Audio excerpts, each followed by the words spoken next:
Hello students, our next problem is இல்லை கவனிங்க.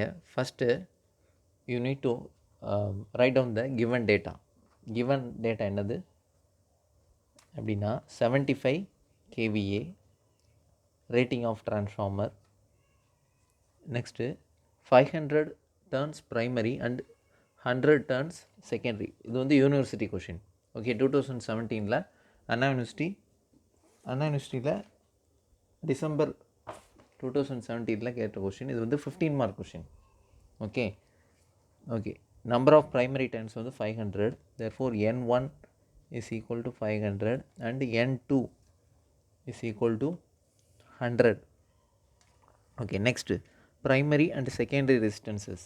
Primary resistance என்னது 0.4, secondary 0.02, therefore R1 is equal to 0.4 ohm, அப்புறம் R2 0.02 ohm.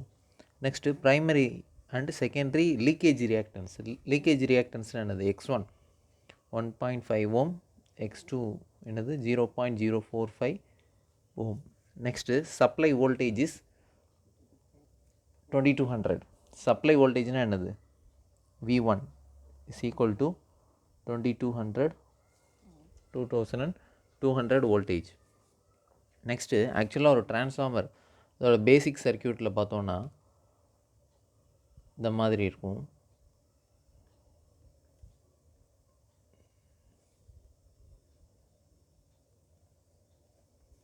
இதில் E1 இங்கே வரும், இது E2. இங்கே சப்ளை வோல்டேஜ் V1, இங்கே டெர்மினல் வோல்டேஜ் V2. ஓகே, ஆக்சுவலாக இங்கே இருக்கிறது ப்ரைமரி இம்பிடன்ஸ், இங்கே செகண்டரி இம்பிடன்ஸ். இந்த மாதிரி இருக்கும். இதுதான் பேசிக் சர்க்யூட். இதில் V1 என்னது சப்ளை வோல்டேஜ், E1 வந்து primary induced EMF, V1 supply voltage,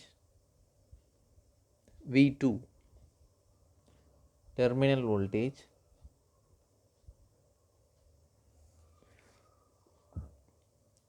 E1 primary induced EMF and E2 secondary induced EMF.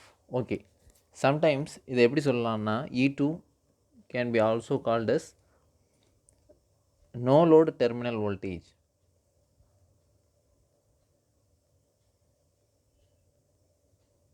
ஆக்சுவலாக இங்கே லோடு இருக்கும். இங்கே லோடு இருந்தால் இது வந்து V2. சப்போஸ் இந்த லோடு இந்த செகண்ட் ரெசிஸ்டன்ஸ் இல்லைன்னா இங்கே என்ன வோல்டேஜ் இருக்கோ அதே தான் இங்கேயும் இருக்கும். ஸோ இதை எப்படி சொல்லலாம்னா நோ லோட் டெர்மினல் வோல்டேஜ் அப்படின்னு சொல்லலாம். ஓகே, இப்போ N1 N2 இருக்குது. நம்ம என்ன கேட்டிருக்காங்கன்னா டெர்மினல் வோல்டேஜ் கேட்டிருக்காங்க. ஆக்சுவலாக இந்த N1 இந்த டிரான்ஸ்ஃபார்மர் ரேஷியோவில் N2/N1 இஸ் ஈக்குவல் டு V2/V1னு படிச்சிருப்போம். இது நோ லோடில் மட்டும்தான் applicable.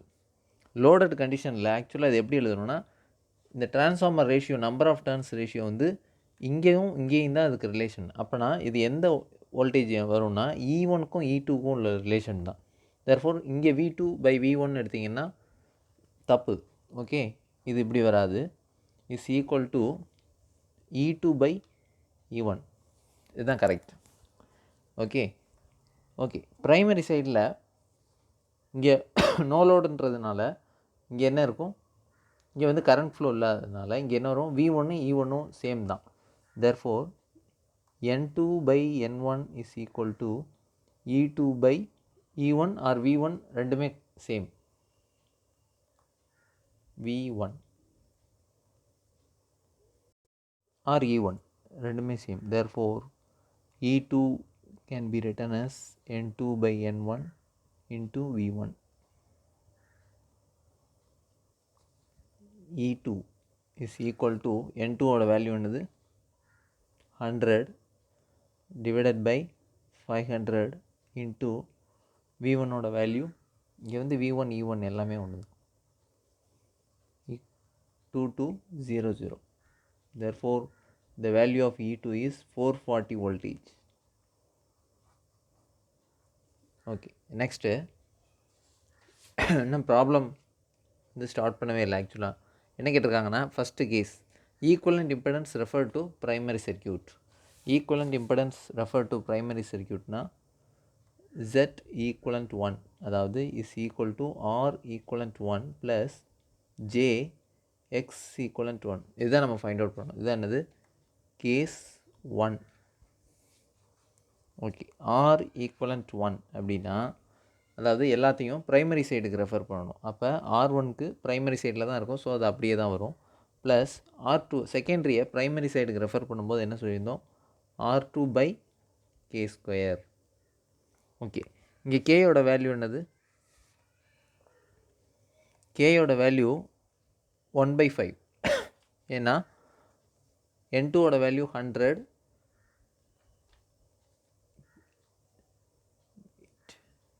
K is equal to N2 by N1. இப்போ என்ன வரும்? 100 divided by 500. K is equal to 1/5.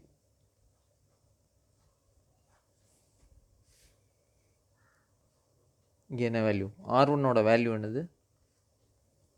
0.4 plus R2ஓட value 0.02 divided by 1/5 whole square is equal to 0.4 plus 0.02 into 25 is equal to என்ன வரும்?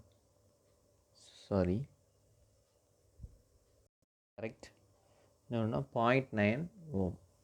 Similarly X equivalent 1 என்ன ஃபார்முலானா x1 plus x2 by K square. x1ஓட value என்னது? 1.5 plus 0.045 divided by 1/5 whole square. Okay, it is equal to 1.5 plus 0.045 into 25. Then you will get 2.625 ohm. Okay, 625 ohm. Next, Z equivalent 1, இதையும் 0.9 plus J 2.625 ohm. அவ்வளோதான். இதுதான் first case. Suppose magnitude of Z equivalent, அதாவது magnitude of equivalent impedance refer to primary circuit அப்படின்னு கேட்டிருந்தாங்கன்னா இதோட magnitude find out பண்ணணும். மேக்னிடியூட்னா என்னது? R plus JX. இதோட மேக்னிடியூட் வந்து R equivalent 1 square plus X equivalent 1 square. இந்த வேல்யூ ஃபைண்ட் அவுட் பண்ணும். 0.9 ஸ்கொயர் ப்ளஸ் 2.625 ஸ்கொயர், அப்புறம் ஹோலாக மொத்தத்தில் ஒரு ஸ்கொயர் ரூட். இதுக்கு ஆன்சர் என்ன வரும்னா 2.775 ஓம். ரெண்டுமே கரெக்ட். பட் மேக்னிடியூட் ஆஃப் இம்பிடன்ஸ்ன்னு கேட்டாங்கன்னா இது நீங்கள் ஃபைண்ட் அவுட் பண்ணணும். ஓகே, நெக்ஸ்ட்டு செகண்ட் கேஸில் voltage regulation and secondary terminal voltage. First என்னென்னா வோல்டேஜ் ரெகுலேஷன் வந்து ஃபைண்ட் அவுட் பண்ணணும். வோல்டேஜ் ரெகுலேஷன் ஃபார்முலா என்ன? பெர்சன்டேஜ் வோல்டேஜ் ரெகுலேஷன் என்ன ஃபார்முலா? ஜென்ரலாக I1 R equivalent 1 by E1 cos phi plus R minus first case 2, case 2ல் case பியில், sorry இது case B, இங்கே வந்து கேஸ் ஏ. கேஸ் பியில் ரெண்டு சப்டிவிஷன் இருக்குது. இதில் கேஸ் பியில் ஒன்று வந்து 0.8 லேகிங், கேஸ் பியில் செகண்ட் வந்து 0.8 லீடிங். ஓகே, கேஸ் பியில் ஃபஸ்ட்டு சப்டிவிஷன். அப்போ இது என்னது? 0.8 லேகிங். ஓகே, அப்போ லேகிங்னா என்ன வரும்? ப்ளஸ் தான் வரும். Next I1 x equivalent 1 by E1 sin phi. The value first E1, first you need to find out the value of I1. Okay, I1 value இப்போ நமக்கு வந்து R ஈக்குவலண்ட் 1 தெரியும், E1 தெரியும், cos phi sin phi எல்லாமே தெரியும். But என்ன வேணும்? I1ஓட value வந்து ஃபைண்ட் அவுட் பண்ணணும். I1ஓட வேல்யூ என்ன ஃபைண்ட் அவுட் பண்ணால் KVA is equal to V1 I1 is also equal to V2 I2. இதுதான் ஃபார்முலா. இதில் என்னென்னா எல்லோரும் என்ன மிஸ்டேக் பண்ணுறாங்கன்னா, இந்த K வந்து கிலோ ஆம்பியர், அதாவது 1000, அதை யூனிட் கன்வர்ஷன்லாம் மிஸ்டேக் பண்ணக்கூடாது. Therefore I1 is equal to VA ரேட்டிங்னு வச்சுக்கலாம், அது ஈஸி, டிவைடட் பை V1.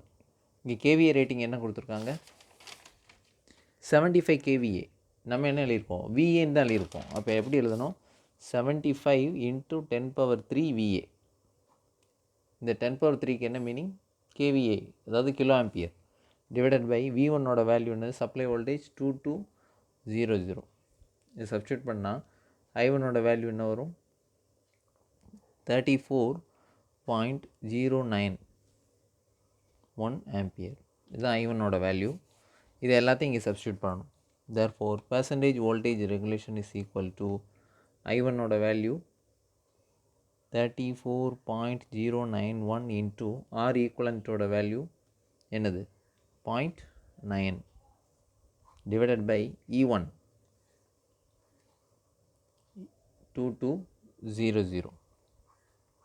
அடுத்து cos phi என்னது 0.8 lagging power factor, therefore 0.8 plus next இங்கே I1 34.091 into x equivalent to 1 ஓட வேல்யூ 2.625 divided by 2200 into கவனிங்க, cos phi ஓட value 0.8னா phi ஓட value cos inverse of 0.8 வந்து 36.86 டிகிரி. therefore sin phi ஓட value என்ன வரும் 0.6.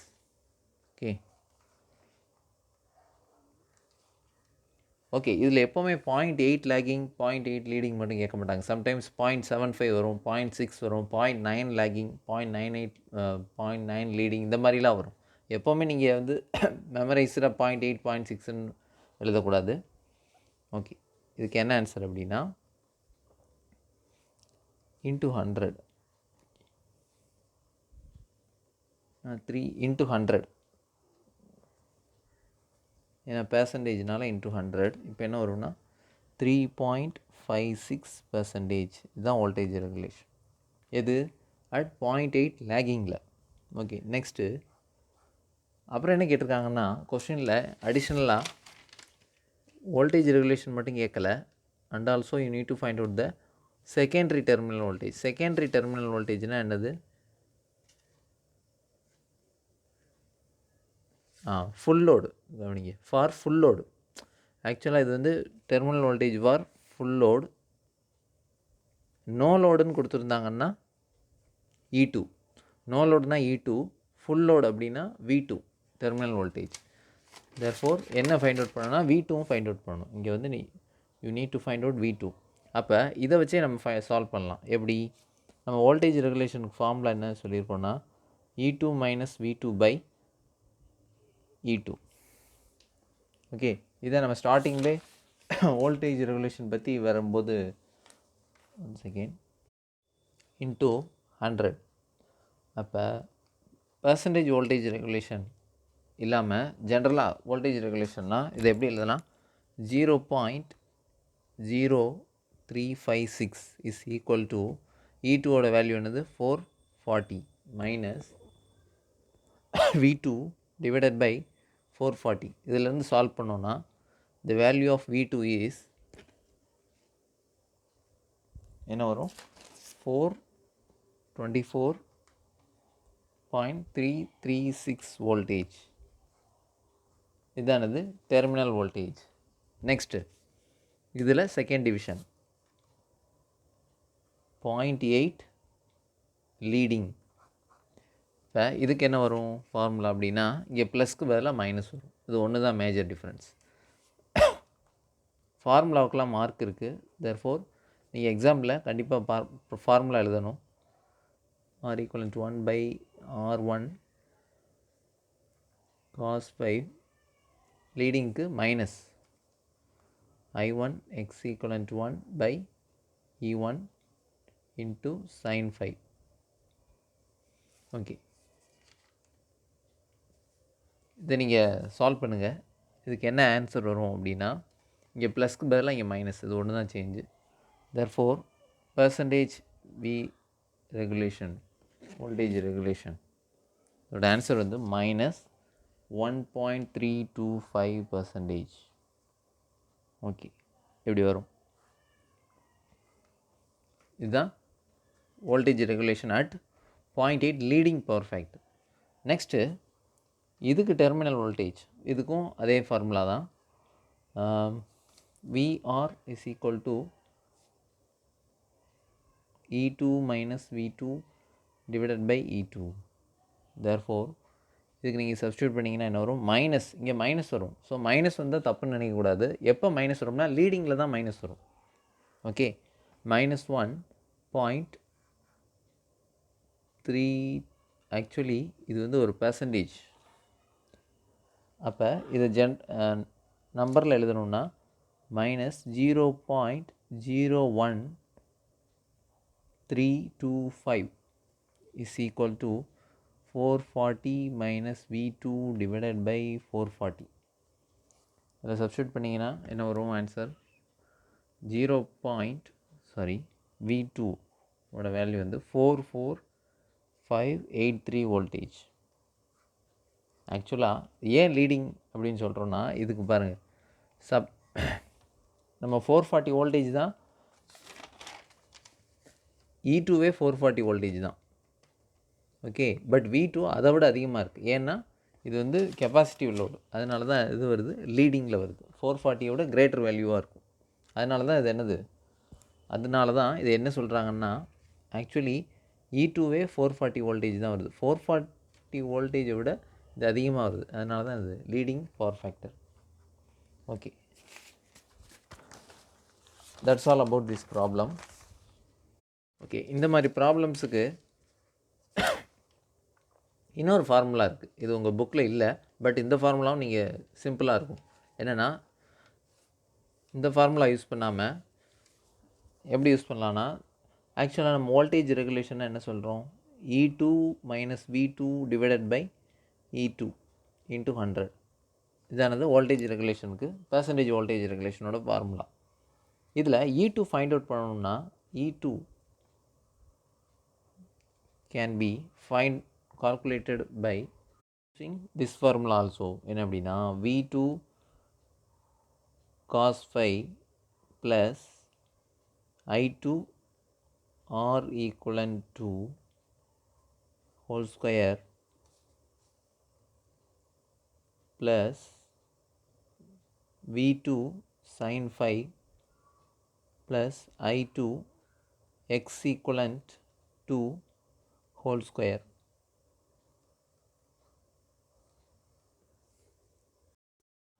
என்ன வரும்னா ப்ளஸ் ஆர் மைனஸ். ஓகே, இங்கே ப்ளஸில் இங்கே கன்ஃபியூஸ் பண்ணக்கூடாது. இங்கெல்லாம் ப்ளஸ் தான் வரும், இங்கே தான் ப்ளஸ் ஆர் மைனஸ் வரும். இங்கேயும் as usual plus for leading, plus for lagging, minus simple for leading. இந்த ஃபார்முலா யூஸ் பண்ணியும் சால்வ் பண்ணி பாருங்கள்.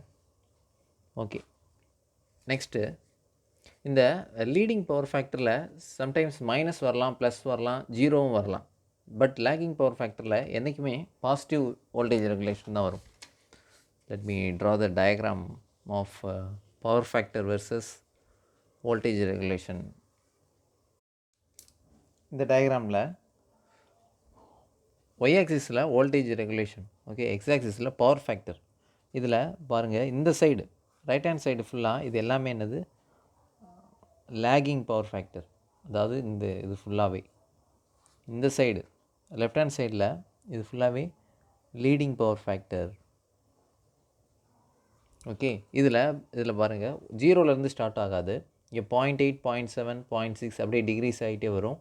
இங்கே ஜீரோ, ஆக்சுவலாக இங்கே வந்து 1, சென்டரில் தான் 1, சென்டரில் 1, இந்த ரெண்டு டெர்மினல்லையும் ஜீரோ, இங்கேயும் ஜீரோ, இங்கேயும் ஜீரோ. இதே மாதிரி ரெடியூஸ் ஆகிட்டே வரும்.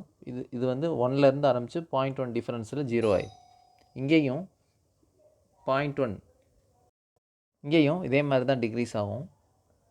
இதில் இந்த கர்வ் எப்படி வரும் அப்படின்னா, இந்த மாதிரி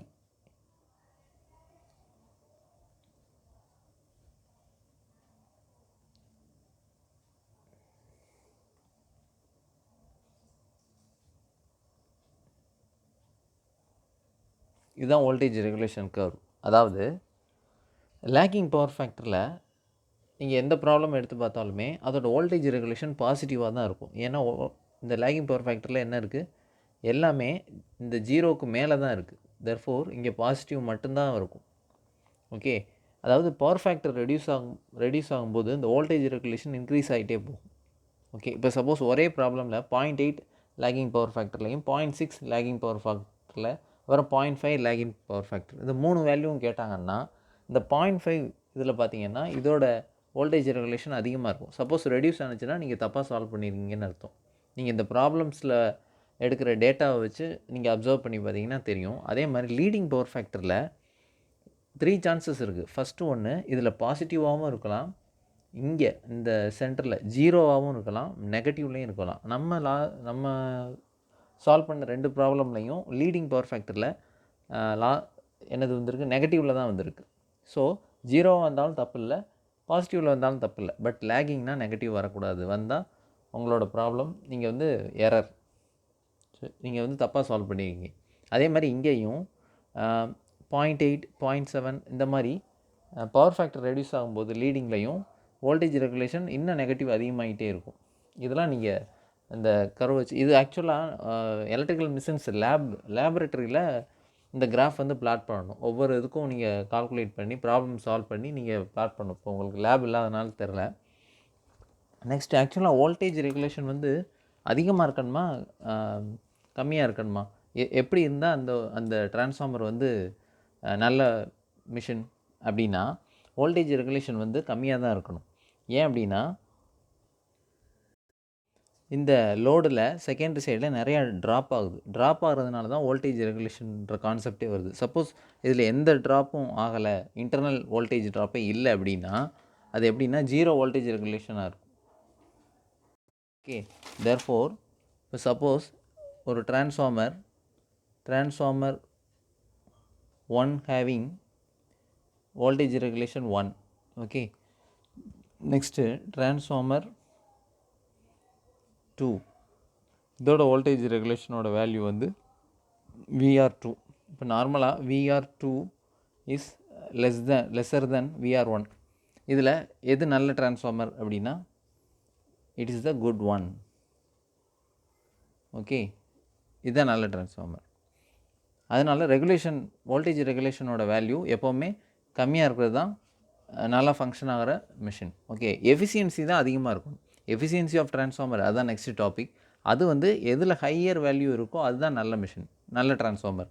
பட் இங்கே இதுதான் better, it has a better performance. எது which having lower voltage regulation. அப்புறம் இந்த வோல்டேஜ் ரெகுலேஷன் இதுக்குன்னு ஒரு ஸ்டாண்டர்ட் வேல்யூ இருக்குது. இதோட வேல்யூ எப்போவுமே ஜென்ரலாக லெஸ்ஸர் தென் 20% இருந்தால் தான் அது recommended. For example voltage regulation வந்து 40% 80% இருந்ததுன்னா அதுக்கு அவுட்புட் அதோட வந்து ரொம்ப ஒஸ்ட் பெர்ஃபார்மன்ஸ். ஓகே, தேர்ஃபோர் இதுக்குள்ளே தான் இருக்கணும். இது வந்து ஆக்சுவலாக இது வந்து ஜென்ரல் டாபிக். இனி ஒரு நெக்ஸ்ட் அசைன்மெண்ட்டில் என்னென்னா, நம்ம இந்த வீடியோஸ்லையும் ப்ரீவியஸ் வீடியோலையும் எந்த கொஸ்டின் சால்வ் பண்ணியிருக்கோம் அப்படின்னா கொஸ்டின் 2 and 3. ஓகே, அந்த கொஸ்டின் நம்பர் 2, அதாவது repeat question number 2 and question number 3. Okay, இதில் ஓகே ஃபஸ்ட்டு கவனிங்க, கொஸ்டின் 2-ஐ ரிப்பீட் பண்ணுங்கள். என்ன ஃபார்முலா யூஸ் பண்ணுறீங்க அப்படின்னா இந்த ஃபார்முலா யூஸ் பண்ணுங்க. I2 R equivalent to divided by E2 cos phi plus or minus I2 x equivalent to divided by E2 sin phi. Question 2 and question 3. Okay, question 2 question 3 இது ரெண்டுலையுமே இந்த formula, அதாவது நம்ம problem எப்படி solve பண்ணியிருக்கோம்னா I1 R equivalent 1 E1, அதே மாதிரி I1 x equivalent 1 E1 solve பண்ணியிருக்கோம். But நீங்கள் இந்த பேசிஸில் E suffix 2, ஓகே, அதாவது செகண்டரி சைடு ரெஃபரன்ஸாக வச்சு சால்வ் பண்ணுங்கள். ஓகே, சேம் ஆன்சர் வந்தால் தான் கரெக்ட். ஓகே, நெக்ஸ்ட்டு இப்போ செகண்ட் கொஷின் இதில் எப்படி சால்வ் பண்ணுறீங்கன்னா again repeat question 2 and question 3. Okay, இதில் எதை வச்சு சால்வ் பண்ணுறீங்கன்னா இந்த ரிலேஷன் யூஸ் பண்ணுங்கள். v2 cos phi plus i2 r equivalent to whole square plus v2 sin phi plus or minus, இங்கே தான் ப்ளஸ் ஆர் மைனஸ் வரும், இங்கே எழுதக்கூடாது. i2 x equivalent to whole square, இங்கே ஸ்கொயர் ரூட், அதுவும் மறந்துடக்கூடாது. ஓகே, இதை ஃபைண்ட் அவுட் பண்ணிவிட்டு அதுக்கப்புறம் பெர்சன்டேஜ் வோல்டேஜ் ரெகுலேஷன் வரும் E2 minus V2 by E2. Okay, இதுதான் question 1, sorry question number A, question A, question B. Okay, already இப்போ நம்ம லாஸ்ட்டாக பார்த்தது கொஷின் நம்பர் 3, ப்ரீவியஸ் வீடியோவில் பார்த்தது கொஷின் நம்பர் 2. இந்த 2 கொஷின்ஸையும் இந்த 2 ஃபார்முலா யூஸ் பண்ணி நீங்கள் சால்வ் பண்ணுங்கள். ஓகே, இதுதான் கொஷின் ஏ, கொஷின் பி. இதுதான் உங்கள் நெக்ஸ்ட் அசைன்மெண்ட். ஓகே, இது வந்து ப்ராப்ளம்ஸ் ரொம்ப இம்பார்ட்டண்ட். லாஸ்ட் டைமில் யூனிவர்சிட்டி எக்ஸாமில் வந்து ஃபுல் அண்ட் ஃபுல் ப்ராப்ளம்ஸ் மட்டும்தான் கேட்டிருந்தாங்க. 5 யூனிட்னா 5 யூனிட்லேயும் ப்ராப்ளம்ஸ் தான் கேட்டிருந்தாங்க. ஒரே 1 or 2 டெரிவேஷன்ஸ் தான் வந்தது. இப்படி தான் லாஸ்ட்டு ஒரு 2-3 இயர்ஸாக வந்து இந்த எலக்ட்ரிக்கல் மிஷின்ஸ் 1ல் யாருமே பாஸ் ஆகவே இல்லை. ஜஸ்ட்டு ஒரு கிளாஸுக்கு ஒரு 10 ஸ்டூடெண்ட்ஸ் தான் பாஸ் ஆகிறாங்க. ரிசல்ட் வந்து ரொம்பவே டவுனாக இருக்குது. என்னென்னா ஃபுல் அண்ட் ஃபுல் ப்ராப்ளம்ஸில் இருந்தால் கொஸ்டினே வருது. ஸோ இந்த ப்ராப்ளம்ஸு அதுக்கப்புறம் நீங்கள் உங்களோட ஃபார்முலா எல்லாமே தெரிஞ்சாலுமே அதில் கால்குலேட்டரில் சப்ஸ்டியூட் பண்ணி சால்வ் பண்ணுறதுல நிறைய பேர் மிஸ்டேக்கு. அதனால் கால்குலேட்டரில் எப்படி எல்லா வேல்யூவும் என்ட்ரு பண்ணி எப்படி ஆன்சர் கொண்டு வரது அதுவும் நீங்கள் கற்றுக்கணும். அதே மாதிரி எந்த ஃபார்முலாவும் ப்ளஸ் ஆர் மைனஸில் ஈஸியாக கன்ஃபியூஸ் ஆகிடுவீங்க. ஸோ அதையும் நீங்கள் கேர்ஃபுல்லாக டீல் பண்ணணும். ஓகே, ப்ராப்ளம்ஸ் ரொம்ப இம்பார்ட்டண்ட். எலக்ட்ரிக்கல் மிஷின்ஸ் 1, அதே மாதிரி அடுத்த நெக்ஸ்ட் செமஸ்டரில் எலக்ட்ரிக்கல் மிஷின்ஸ் 2 வருது. இதெல்லாம் ப்ராப்ளம்ஸ்க்கு தான் ரொம்ப importance. Okay, so be careful. Thank you.